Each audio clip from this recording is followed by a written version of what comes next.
भाजपा प्रदेश अध्यक्ष ने अटल जी के जन्म शताब्दी समारोह के अवसर पर युवाओं तक उनके व्यक्तित्व की झलक पहुंचने के लिए अनेकों कार्यक्रम का आयोजन करने की घोषणा की गई।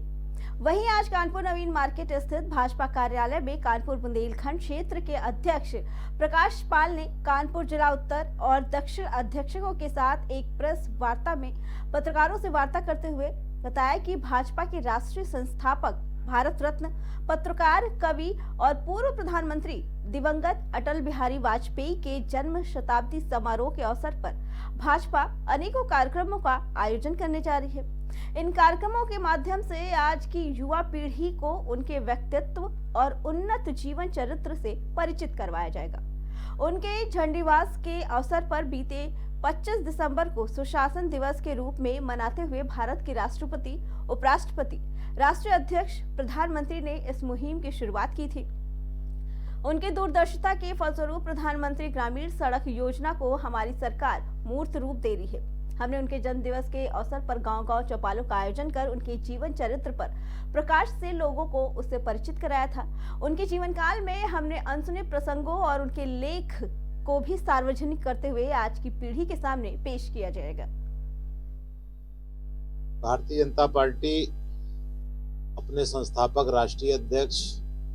भारत रत्न, भारत के पूर्व प्रधानमंत्री और पत्रकार, कवि, राजनेता, जो उनका व्यक्तित्व एक त्रिवेणी संगम की तरह है, उनकी इस जन्म शताब्दी समारोह के अवसर पर तमाम कार्यक्रम आयोजित करने का निर्णय लिया है, ताकि अटल जी के विचारों से जन सामान्य, आज नई पीढ़ी भी परिचित हो सके। 25 दिसंबर को उनके जन्म दिवस को सुशासन दिवस के रूप में मनाते हुए पार्टी ने अभियान शुरू किया था, जिसमें उनके समाधि स्थल से भारत की महामहिम राष्ट्रपति, उपराष्ट्रपति, प्रधानमंत्री जी, भाजपा के राष्ट्रीय अध्यक्ष जेपी नड्डा जी ने उनको श्रद्धांजलि देकर कार्यक्रम का शुभारंभ किया था और उनके अटल जी से स्मृतियों से जुड़ी हुई सभी जिलों में प्रदर्शनी लगाई गई थी। अटल जी से के समय का जो विशेष काम ग्रामीण क्षेत्रों में भी, जो सड़कों का प्रधानमंत्री सड़क योजना के तहत, वहां पर भी हमने एक पद यात्रा का हमारे जनप्रतिनिधि आयोजन करके एक चौपाल भी किया था। अब अटल जी से जुड़े हुए जो विशेष प्रसंग हैं, जिन महानुभावों ने अटल जी के साथ काम किया है, ऐसे अटल के साथियों का सम्मान करना, उनके साथ कोई अगर छाया चित्र है, कोई उनके साथ ऑटोग्राफ है या कोई उन्होंने लेख लिखा है, ऐसे जिनके साथ भी कुछ अटल जी से जुड़े हुए प्रसंग हैं, कुछ बात उनसे ऐसी हुई है जिसका वो उल्लेख कर सकते हैं, तो 31 जनवरी तक भारतीय जनता पार्टी उन सब से संपर्क करके अटल जी से जुड़ी हुई स्मृतियों का संकलन करेगी। साथ ही जो अटल जी के साथी रहे उनका सम्मान करेगी। 31 जनवरी तक संपर्क होने के बाद उनका डिजिटलीकरण करके फिर 15 फरवरी से 15 मार्च के मध्य अटल विरासत सम्मेलन हर जिले में आयोजित होगा। उसमें उन महानुभावों का भी सम्मान किया जाएगा, उनके अनुभव कथन भी लोगों के सामने आएंगे।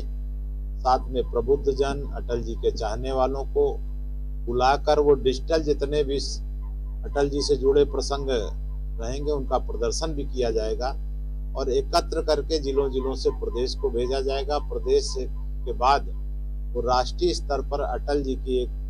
विरासत और धरोहर के रूप में पूरे देश भर से एकत्रीकरण करने का अभियान। तो ये हमारा भी 15 मार्च तक के इस तरह से कार्यक्रम है। देवरिया एसपी विक्रांत वीर द्वारा अपराध और अपराधियों पर नियंत्रण लगाने के लिए चलाए जा रहे अभियान के तहत थाना बनकटा के रामपुर बुजुर्ग पोस्ट के समीप वाहन चेकिंग के दौरान एक अदद कंटेनर ट्रक में लदे 22 अदद गौवंशीय पशुओं के साथ 3 आरोपियों को गिरफ्तार किया। बरामद पशुओं और कंटेनर ट्रक को कब्जे में लेकर थाना स्थानीय ने सुसंगत धाराओं में अभियोग पंजीकृत करते हुए नियमानुसार कार्रवाई की जा रही है। जनपद देवरिया के थाना बनगटा पुलिस द्वारा क्षेत्र के रामपुर बुजुर्ग चेक पोस्ट पर वाहन चेकिंग के दौरान एक कंटेनर ट्रक से 22 गोवंशीय पशुओं को बरामद करते हुए 3 अभियुक्तों को गिरफ्तार किया गया है। बरामद पशुओं और कंटेनर ट्रक को कब्जे में लेकर अभियुक्तों के विरुद्ध थाना स्थानीय पर अभियोग पंजीकृत कर नियमानुसार विधिक कार्रवाई की जा रही है।